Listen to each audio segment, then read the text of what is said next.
Hey, happy Friday to you. What's good in your world? I hope that this week has ended on a high note, or is ending on a high note for you. This has been a seriously full week. I'm not going to call it stressful. Well, okay, I'll just call it like it is. It's been stressful. How about for you? How are you feeling? We're here in the middle of December now. We've reached the halfway point. The countdown is on. Do you have your Advent calendar? Are you like marking off the days for the 12 days of Christmas or the 8 days of Hanukkah or what? Or just counting off for your vacation? I'm curious. Hey, Juicy Jill, Ingrid, it's lovely to see you. Sarah Kate, Margareta, and Lena. So good to see some of my authors from Time to Rise. Yeah, that's why I've been stressed. Sorry, I'm making some tea so I can sit down with you and have a little cup of tea, little agave syrup. It has been a full week because of the launch of Time to Rise. Yes, it's the book project that only started in September. Can you imagine bringing 29 authors from 11 different countries and having each of them give their own personal story of how they have overcome some sort of drama or trauma in life, only to come back stronger, better, wiser, happier? Well, that's what we did. We brought together an amazing, amazing tribe of people. And if this isn't enough to inspire you to believe in yourself, I don't know what would, for real, for real. So if you know anyone who wants to declare now as their time to rise, is that mirrored? It's probably backwards. Then share this broadcast with them because, hello, Romeo, another one of our authors from Time to Rise. This is the time of year where I am seeing a lot of folks come up with panic. And I want to talk to you about it because it hit me too. Yep. It's been, that's what's up. Bonjour, Trevor. Yes, it is time for a cup of tea. Since I have been missing y'all, I haven't been doing my Facebook Lives. Today, you're going to get a serious dose of Andrea. No, okay, I'll be gentle. Hey, Kimberly, good to see you as well. And Carol, another one of our authors from Time to Rise in Canada. Lovely to have you. Yes, thank you, Trevor, for this lovely Gandhi quote cup for my tea. So here's the deal. Here's the context, right? It is December. We are looking at the end of the year, kind of counting down the days. And one of the things that I do with the team is I look back over the year and look at our programs, whether it's been me teaching on stage, live, or in workshops and retreats and online. And some of you who've participated have even done some of my little questionnaires. And I don't know if you do this at the end of the year. While you're looking forward to the new year, do you also take stock of everything that you've done this year? Do you give yourself a little pat on the back? Do you do a little happy dance, to celebrate what you did right? Tell me. Kimberly's from sun-laden Boulder. Yay for the sun. So what about you? Do you take stock of the entire year, looking at what went right, what didn't go right, looking at what tripped you up, what were your aspirations or resolutions at the beginning of the year? Or what? Do you not? Do you just say, oh, well, it's behind me, let's just, get to the partying and get to the new year? I'm curious to hear from you. Hey, David Davis, good to see you. Thanks for tuning in. Well, one of the things that we did in looking professionally over the year, 2017 has been pretty epic. And as I started to look at all the different countries I've been to, speaking and on stage and doing these workshops, I was surprised at the way we needed to, the way we grew. And some of it was planned and some not so much. And what it caused me to do is to really reflect on, okay, how did we get to where we are? And the stuff that was deliberate and conscious, did we hit our targets or not? The stuff that was just sort of thrown in my lap, I personally had to check myself. That's right.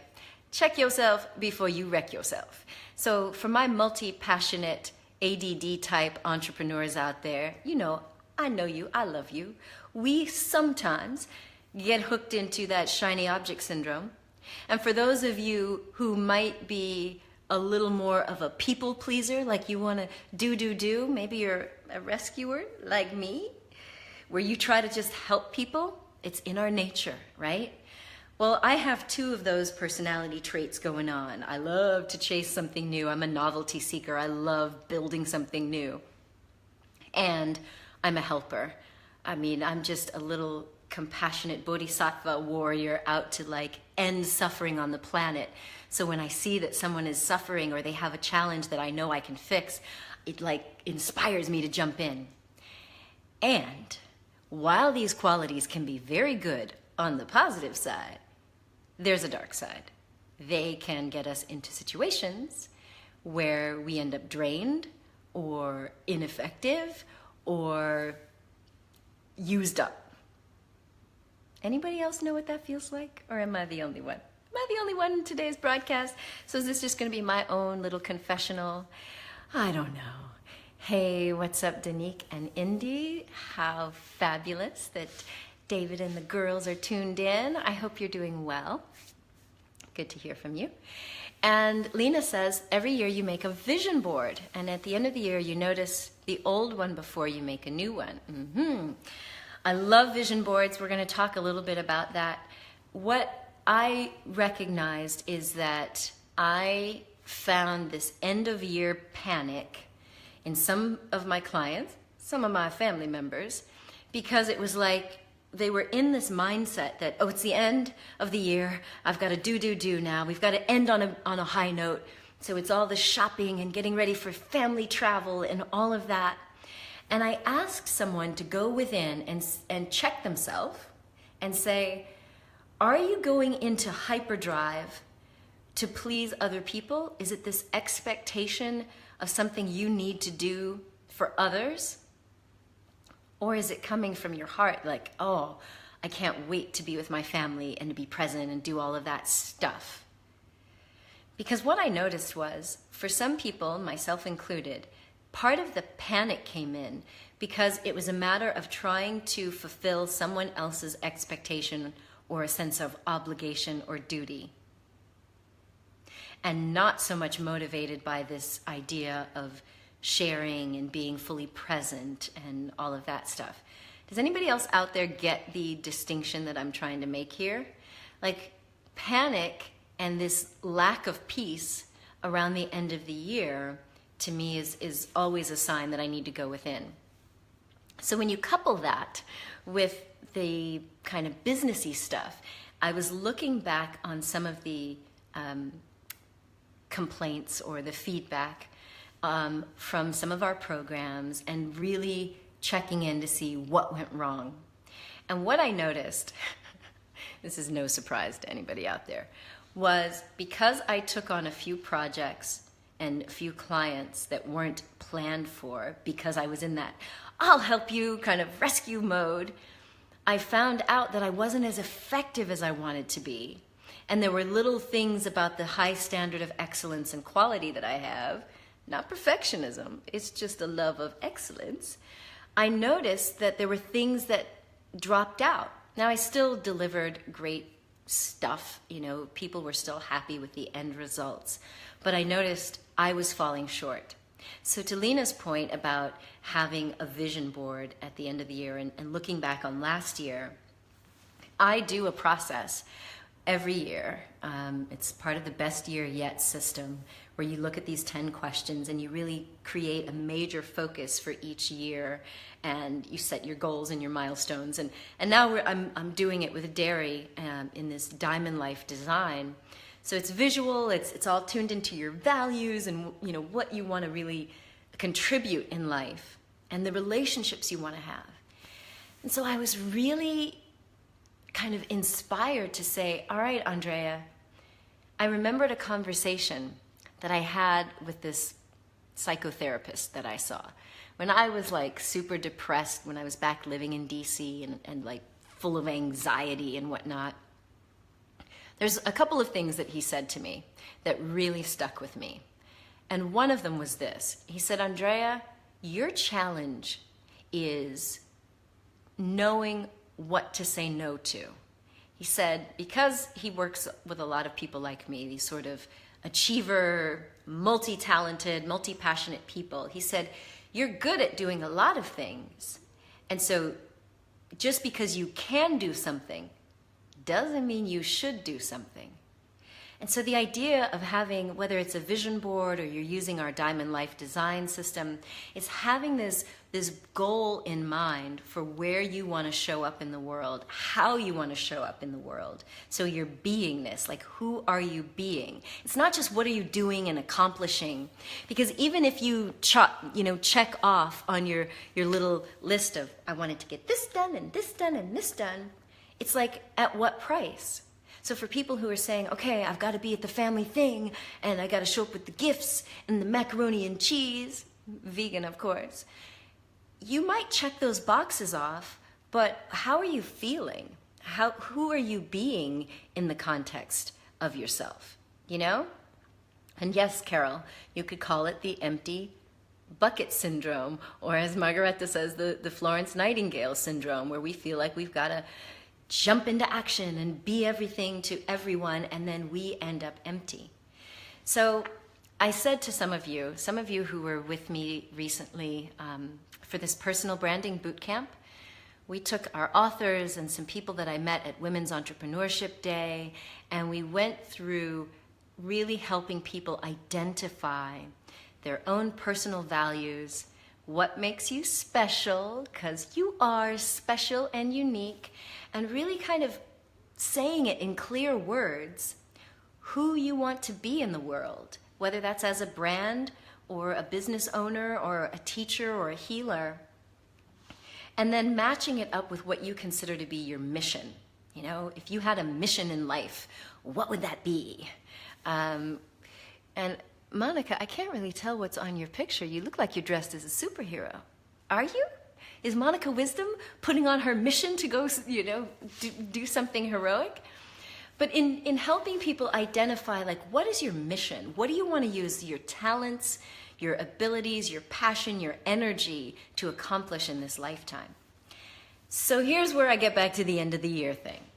What I came back to was, in looking at this year and all that I've accomplished, or not, and looking forward to 2018, I was struck by this need to proactively plan, as we entrepreneurs do. We want to plan quarter by quarter and really figure out where are we trying to go with this company, with this business. And what struck me was this sense of panic, because I have more demand on my time and my resources than I got resources. Because I have learned how to bend time. I have learned how to be in two places at once, maybe even more. Yep, that's right. I'm a Jedi Master, y'all. I mean, the Qigong thing that we're working on. And David, if you're still here, you know a little bit about the Qigong stuff that I do. I have a certain mastery there, but I still have like tangible stuff I have to do on the earth, like reading some things and working with some of my clients one-on-one. Fortunately, I'm getting to a good level where I can just kind of beam over information to some of my clients and we get stuff done fast. I digress. But at the end of the day, what I noticed is there are more demands for personal coaching and mentoring and publishing. And I realized, wow, just because I can do some of these things, like teaching these courses and workshops, I had to come back and check in with my vision and my personal life mission. And that's when I was like, uh-oh, I'm in trouble.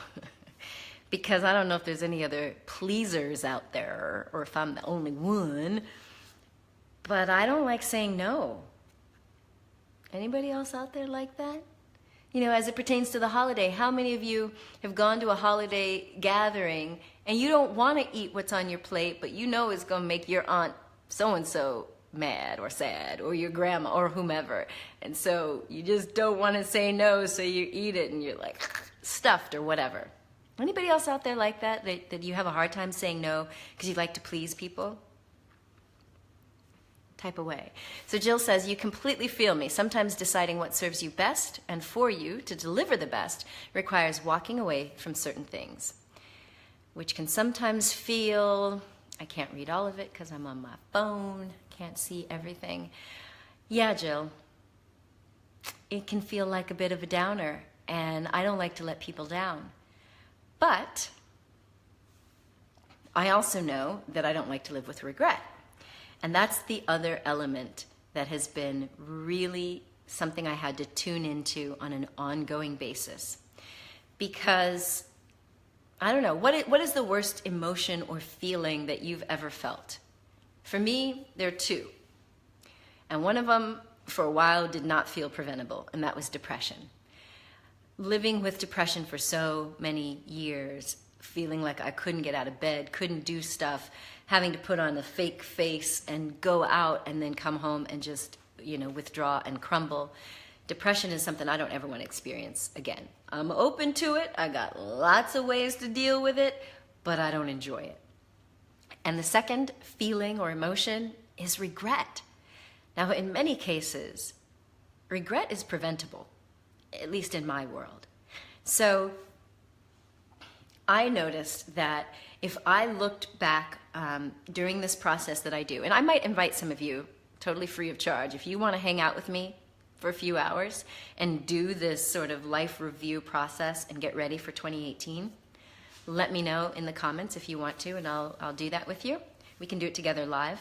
It takes about 2 hours. Anyway, so doing this process, you look at the things that you've accomplished and you really get clear on how and why you accomplished them, meaning what sort of mindset were you operating within? What paradigm allowed you to get these things done? Which of your strengths did you actually utilize to get these things done? And of course, we look at the disappointments from the year. Not to point fingers of blame, but to get clear on what was it that caused me to not fulfill or achieve or whatever. And it's about looking at within yourself. Was it a mindset thing? Was it a time thing? Was it dedication?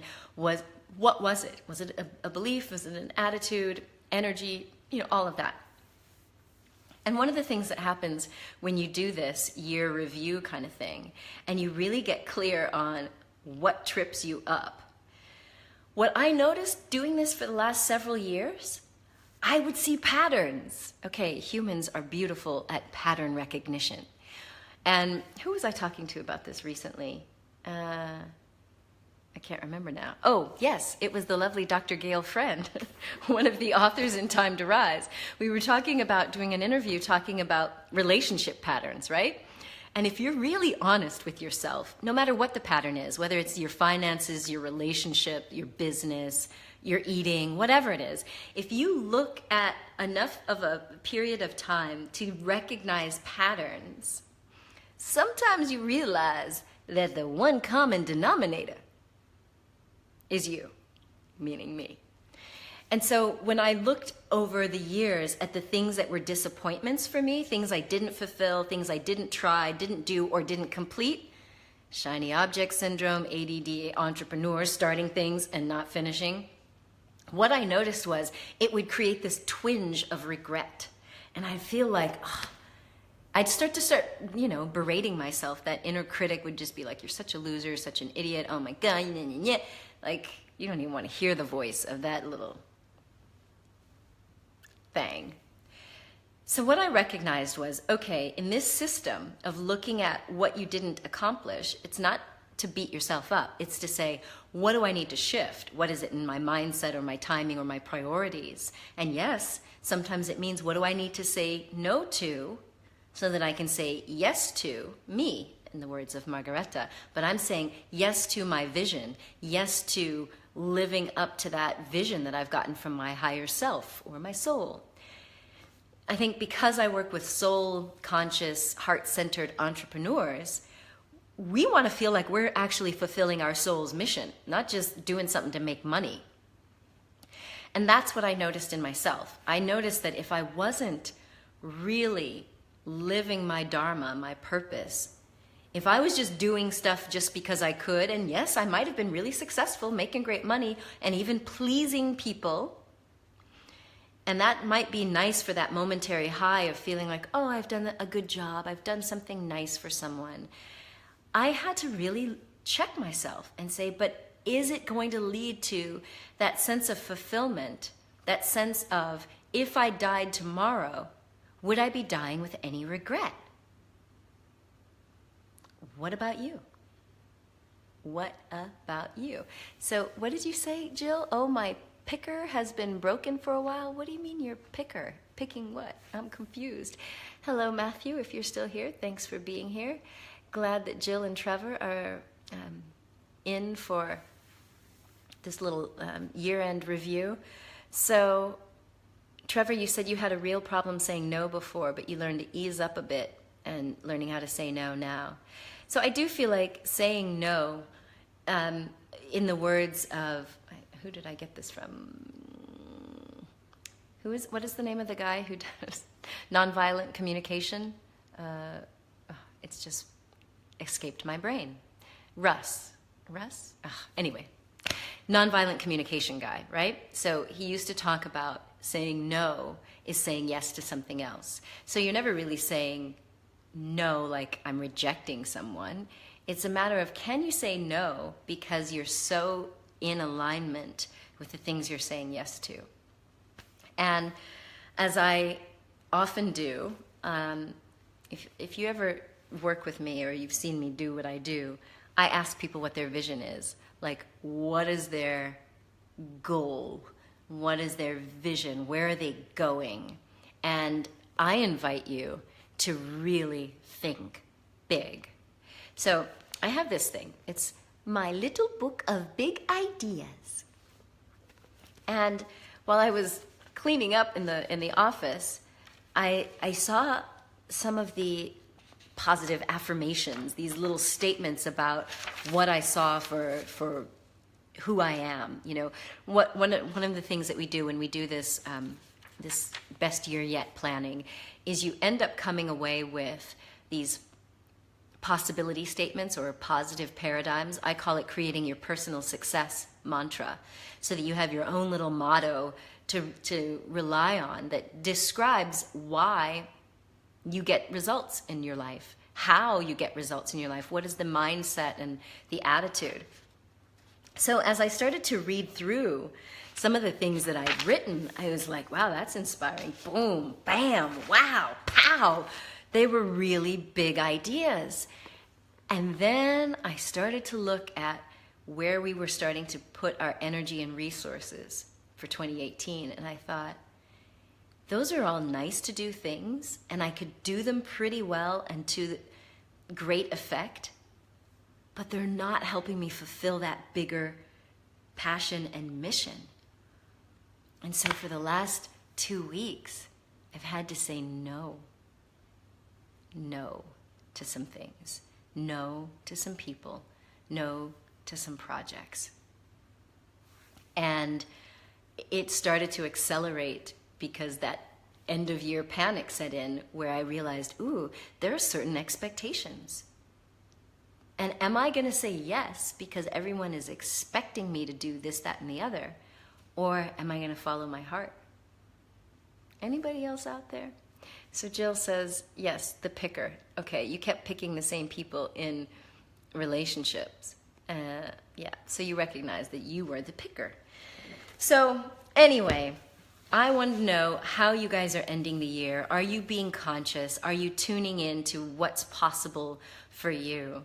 And looking at the success of this year and the disappointments of this year, but with a real keen eye to dialing into your values and what you really want to accomplish in the sense of who do you want to be in this world? What is the impact you want to have? And can you commit to it so that when you're saying yes to you, it allows you much easier it allows you to easily say no to those other things. Because that's what I had to realize. And as soon as I kind of relaxed into that, and I was able to say, you know what, my saying no to these potential obligations or engagements is allowing me to say yes to the things that are so fulfilling. Is anybody else out there? Y'all are awful quiet. And now it's getting dark. The sun is setting. Oh my God, we have this beautiful pinky blue clouds. Oh, you gotta love the south of France for the lighting. Any of my artists in the house, you know what's up. But I'm gonna turn on the lights. So thank you, Trevor, for the congratulations to saying no. Everybody else has gone silent. Okay, so Carol says, it's all right. The human body is 90% water, and we're basically just cucumbers with anxiety. That is hilarious. We're cucumbers with anxiety. And the lovely Carol is one of our co-authors in Time to Rise, and her chapter is called It's All Right. And yeah, it's all right. So Brian says, I think your honest, transparent, open, and an objective introspection is most helpful to new viewers. Very empowering. Oh, thank you. And you're not alone in your feelings and thoughts. Well, thank you. I am transparent, and sometimes that gets me into trouble, but you know, it's my authentic me. And the reason I'm bringing it up because it has been a struggle. And to Carol's point about things being all right, I have said this, and this is not just to sell a book, but I have said about these authors in this book, Time to Rise, some of them I've known for a while. Some of you authors I've known for a while, and I have admired you. I admire you because despite the crazy things that have happened in your life or your body or your health or your business, you have found this silver lining and your own strength to rise up. And I say this a lot, that when I'm feeling like I want to fall back into a pity party, I can open this book, read one of these stories, or tap into their energy, or see what they're posting, and I'm like, quiet as it's kept, I ain't got no business complaining. No, that wasn't good English for all of my writer friends out there. No. I have no business complaining. And it reminds me that one of the things I know about us humans is we have the capacity for everything, the dark and the light. And so what I know is if one of you has this superpower, I have it in there somewhere. And I want to like dig it up and bring it out and dust it off. And I remember what Carol said about it being all right. And when I started to look at the judgment that was coming up in my mind and the fear that was like, ooh, if I don't create this program and go down this road, I might miss out and I might let people down. And like that kind of fear and that panic came in. And then it was like, wait a minute. If we truly believe that if we live in alignment with our own personal truth, with the divine, really being sensitive to the energy around us and what we're here to do, then it has to be all right. Meaning if there's an issue that we are being faced with, it's giving us an opportunity to learn or to express or to be our best self. So even if it's a health challenge, is that giving us the opportunity to demonstrate, sorry guys, I got a stuffy nose. Is it allowing us the opportunity to demonstrate who we really are? So I was like, dang, okay, a couple issues came up. I was like, I'm really gonna have to practice what I preach. And just taking that step back to say it's all right allowed me to let go of this feeling like I had to force things to be a certain way or that I had to fulfill someone else's obligation. If I was able to say, well, okay, let's just let it be with an open hand and an open heart and see, and just see, just be, full stop. In that moment, I was able to see so many other possibilities, the rightness of it, And the rightness of it is what made me feel that sense of peace. What about y'all? Y'all have gone silent again. So I'm saying all of that to say, I want to invite you to just look at letting go of the struggle and the drama to fulfill anyone else's obligations, and even looking at the self-imposed obligations to find out if I am going to say that this is my goal or my objective or what I should, quote unquote, do, is it in alignment with who I say I really am and what I want to accomplish in this lifetime as a spiritual being, not as a doer, but as a being? And if it is in alignment with that higher part of myself, then can I relax into the beingness of it and find out, well, who do I have to be to deal with it? So Carol, in her story in the book Time to Rise, is like a perfect example. It's like, whoa, you get hit. I'll let you read her story or watch the interview or listen to the radio interview we did. But imagine getting hit with so much all at once that you're really feeling like, okay, I could either crawl into a hole or I can rise to the occasion. And that's what I want us to be mindful of. We can end this year on a peaceful note, still with an eye towards where we're going, still with consciousness of what we've achieved or not achieved in the past, but being totally present and open and aware so that we can be with our family if we're doing the family thing this year, or our friends, or for the single people out there, we can be alone and have that be okay without going into judgment about what does it mean that you're alone over the holidays. Hey, Macon, nice to have you here. And Hazel, you too. So is that possible for you? Is it possible for you to relax into the peace and bring the peace and the presence into the holiday and into this year-end time so that you can just be present to what is and rise to the occasion, whatever the occasion is calling for, in alignment with who you really are, in alignment with your own values and what you want to express in the world, so that you won't have that feeling of regret. You won't have that feeling of you gave in to something else or someone else. So I really see this as a time for us to reclaim our energy and our power. It's the beautiful thing about wintertime, when things are starting to slow down in nature, it's going within. We can really go within and really check in, like, who am I? What do I want to bring to the world? Because this is where I am right now. So I'm preparing to fly to the United States, and I just gave my very first radio interview. So I've been interviewing all the authors in this book, but I just gave my first interview about the book with the lovely Sister Jenna, Sister Dr. Jenna, if you're sassy, who has written the foreword for the book, and she's the director of the Brahma Kumari's Meditation Center. And I will be giving a workshop and doing a book signing with some of the authors who are going to fly or drive in to the DC area January 11th. And we were talking on the radio about this book, but also another book of mine that's coming out in January, and that's my own story. The book is called I Love You, Me. It will be released on the very day that she's hosting us at the Meditation Museum. And it is really part of my Dharma path. So I want to say once again a huge thank you to Dr. Janet Anthony, who's one of the authors in Time to Rise.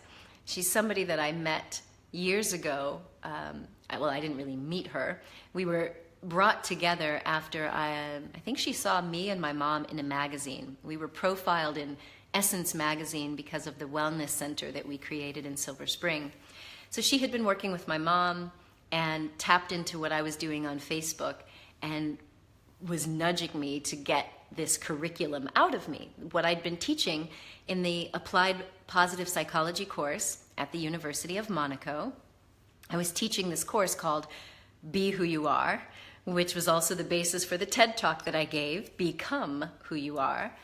And I had worked out a lot of the curriculum because I was teaching it, but I just hadn't sat down and written the book so that the whole world could have at it. And the lovely Janet nudged, pulled, cajoled, begged, demanded that I do it. And I'm so grateful that I did, because in writing this book, it reconnected me with understanding that all of the judgment that I had about myself, all of the criticism that I had internalized from other people judging me because they didn't get me. You know, I know, right? Who would not get me? No. I mean, I've always been this spiritual, empathic, intuitive, woo-woo girl. But I was in a community and a group of people that they weren't really cool with that. And so I always felt like I was a little bit of an oddball. And yeah, so what? Eventually, when I did that TED Talk, I decided I had to just come out and be honest and say, this is who I am. And fortunately, I have learned to love myself and accept myself. So bringing this book to the world is really part of my Dharma path, because part of my life purpose is to eradicate suffering on the planet. Does that sound big? Does that sound like a big, audacious goal? Well, when I really tune into the vow that I took when I stepped onto this path of being a warrior of compassion, I took this vow to use my life, to use my energy, to use my resources, to eliminate suffering of humans, animals, the planet. And that is pretty huge. But it also gives me an easy way to check in to say, is this activity helping me fulfill my life purpose or not? Now, I know that's a very big, deep spiritual goal about ending suffering on the planet. To make it more tangible, I had to say, well, how am I going to do that? I'm at my core, I don't know, you guys tell me, what do you label me as? Okay, maybe I don't want to open myself up for that. Some of you have met me in the context of being a coach or a mentor or a branding expert. But at my core, I consider myself, I should wait till you guys type in. No, maybe you won't. I consider myself a teacher. When I look back over my life, even as a kid, I've been a teacher and a bit of a cheerleader. I grew up in a weird space because there were some times when I felt like people judged me in a way that wasn't in alignment with who I am. Like they didn't get me, so they would just sort of try to label me to figure me out. And I remember someone feeling really bad because they didn't do well on this test. And I had gotten an A on the test. And then I felt bad. Like, I felt bad that I did better than them and that, it wasn't a struggle. Okay, I'm a nerd. I love science. So science has always been pretty fun and easy for me. But if I look back now on the times when I had been in those situations, I typically would I would just dig into that person and figure out, well, it doesn't matter if you're not good at science. Maybe that's not your thing. I can tutor you, we can study together, be study partners. But let's focus on what you are good at, and let's focus on that. So even before I ever heard of positive psychology, which focuses on your strengths and what's right in you instead of, the old psychology, which focused on all of your faults, I was already doing that. So I was already doing this positive psychology, mentoring, cheerleading.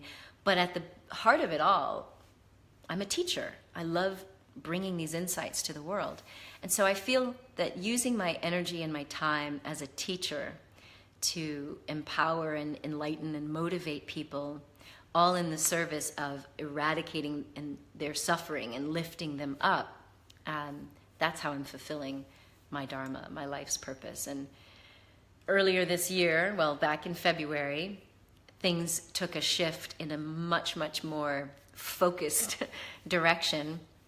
Now, Trevor, I know you've done the vitality test, and many of my other peeps here have done it as part of the personal branding bootcamp. I mention it in the orgasm prescription book that I wrote. I mention it in I Love You Me. But if you haven't done it, go and visit thevitalitytest.com. This very dear and wonderful person, Nick Haynes, there in the UK, who had been doing acupuncture and leading an acupuncture school in the UK for many, many years, over 35 years.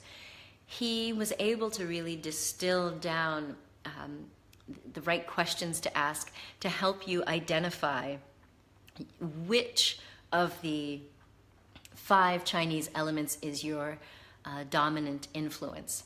So water, wood, fire, air, metal, each of them, they all impact us, but there are generally 1 or 2 that really influence us. And by knowing your elemental nature, it gives you this sense of, I don't know, for me, clarity and peace. So when you start to read these assessments, and he's done it so brilliantly because it tells you what your strengths are, as well as some of, your blind spots, the things that could be, if you don't give them the right attention, they could be a quote-unquote weakness, or it could be something that makes you vulnerable to stress or whatnot. Excuse me. So one of the things that Nick does every year, and I love it, is he will host a free webinar. I hope he's going to do it every year. I've been tuning into them. But in Chinese New Year, the elements change, right? So earlier this year in February, we went from the fire monkey, which was last year, into the fire rooster. And one of the things for this calendar year, according to the Chinese astrology and Chinese philosophy, is the fire rooster is really the major takeaway that I got from his workshop was focus. If you think about a rooster that's just kind of pecking and just pecking and gathering the grain, they're focused. And earlier this year, I didn't have that laser focus. I was not laser focused. So it really opened me up to say, whoa, if I want to be my most effective, then I want to honor the elements, how the earth moving throughout space, how it really affects us, and maybe it doesn't affect you as much. But it really helped me hone in on where I could put my focus in terms of my business, and it has paid off in dramatic ways. And one of the cool things that we'll be bringing to the world next year is another system created by this Icelandic friend, Gulli Gudmundsson, and the beautiful Solveig, who wrote this book, Hot Yoga. For those of you that saw that video of me doing hot yoga in Iceland, she's amazing. And what the two of them have done, what Gulli has done, he's taken basically almost 4 decades of his knowledge of astrology and how the celestial bodies affect us and how the earth energy affects each of us. And there's this app and a questionnaire that will basically give you a profile. And when I got the profile from him back, I was like, whoa. Because here's the thing. When you can see mirrored back to you, sometimes people do it. I've met psychics who are like able to read me, and I'm like, how do you know me? But when you can see something mirrored back to you that is so accurate that it's not about judgment, it's not about someone looking at you and labeling you. For me, I find that is so freeing, because in many instances in my life, especially with like the shiny object syndrome, like going after new things, like the novelty seeking, I was told that was bad. I was conditioned to believe that being a dilettante was a bad thing. And so imagine how that feels if you're told that something so fundamental to you is wrong or bad. How are you going to feel every time that impulse comes up? So every time it would come up in me, I would feel shame. I would feel disgust. And that's what started the self-loathing, because things that were natural to me that I couldn't control if I tried. I mean, I did try, and that led me to even more depression. But every time it came up, I would feel judgment. And so taking these assessments, like the vitality test, and taking the nature genetics VIA, which is vitality, intellect, and emotions, I was able to see in black and white, like, this is me. And if these assessments, which are highly validated and across cultures and all that, if that is really the essence of me, why would I keep trying to fight it? It's like, I met somebody when I was in Atlanta, the Bible Belt of the United States, who said that he had been in a church where they just really preached that homosexuality is a sin and it's wrong and it's bad. So if you can imagine that something that is so fundamental to you is being preached as a sin, as evil, as bad and wrong, how are you going to accept yourself? Does that make sense? Salut Valeria, it's been forever. Hello Ninka, thank you for the hearts. Good to see you. Can you imagine? So that's what I lived with. I lived with hating myself, judging myself critically for so many years. So that's why I could recognize it anytime I saw it in other people. And probably that's also why I would focus on the strengths that I saw in others and try to bring it out. Because it was like, well, if I can't bring it out of me, let me bring it out of you. Now, fortunately, I do love myself. I love all my quirky ways. And I got a lot of quirky ways. And I totally accept it. And what that's allowed me to do is give my daughter the permission to express her craziness, and she's quite the comedian. She's quite, silly and hilarious and fun. And it's allowed me to actually be able to transmit that to her such that she feels confident in being her authentic self. Because I don't want anybody to go through what I went through. Can you imagine? Of course, I know you can imagine, but 35 plus years of carrying around this feeling that I was wrong, bad, not good enough, not smart enough. I was sharing with a friend of mine earlier today that I remember being at another psychiatrist, believe me. I tried everything, y'all. Antidepressants, psychotherapy, group therapy, yoga, mantras, curandera, shamans. Like, I tried everything when I was really at the height of my depression and trying to just get to the bottom of stuff. But after this sort of spiritual awakening and really knowing who I am as a spiritual being, it's allowed me to break free. But along that road, there was another therapist that I saw. And I remember kind of explaining how I felt like I was just an idiot and like I was dumb. And he kind of looked at me and he was like, why do you think you're not as smart as other people? And I gave him, of course, I had a long list of every reason why I wasn't. And he said, you do know that there are other types of intelligence, right? Like, how many types of intelligence or markers of intelligence do you think there are? Like, what is intelligence? Like, in my head, because of kind of the people I was around or surrounded with, it was a matter of book smarts or being able to learn things and solve problems.